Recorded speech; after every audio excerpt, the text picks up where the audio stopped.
A few miles outside of Rome, the tokens of punishment began.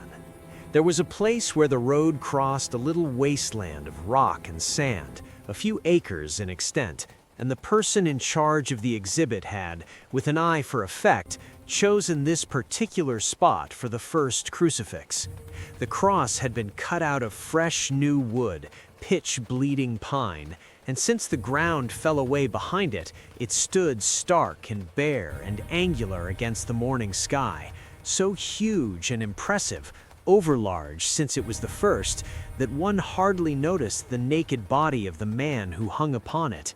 It stood slightly askew, as is so often the case with the top-heavy crucifix, and this added to its bizarre demi-human quality.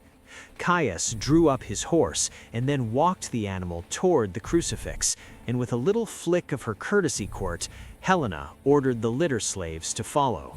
"May we rest, O mistress, O mistress?" whispered the pace-setter of Helena's litter when they came to a halt before the crucifix.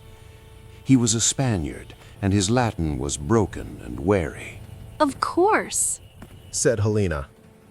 She was only 23, but already of strong opinion, as all the women of her family were, and she despised senseless cruelty toward animals, whether slave or beast. Then the litter-bearers gently lowered the carriages, squatting gratefully beside them. A few yards in front of the crucifix, on a straw chair shaded by a small patched awning, sat a fat, amiable man of distinction and poverty. His distinction was manifest in each of his several chins and in the dignity of his huge paunch, and his poverty, not unmixed with sloth, was plainly evident by his poor and dirty clothes, his grimy fingernails, and his stubble of beard. His amiability was the easily worn mask of the professional politician, and one could see at a glance that for years he had scavenged the Forum and the Senate and the wards as well. Here he was now, the last step before he became a beggar with only a mat in some Roman lodging house, yet his voice rolled out with the robust quackery of a barker at a fair. These were the fortunes of war, as he made plain to them. Some choose the right party with uncanny facility. He had always chosen the wrong one, and it was no use saying that essentially they were both the same.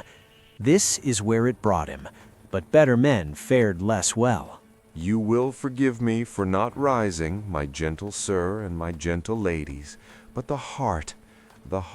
He put his hand on the great paunch in the general area. I see you are out early, and early you should be out, since that is the time for travel.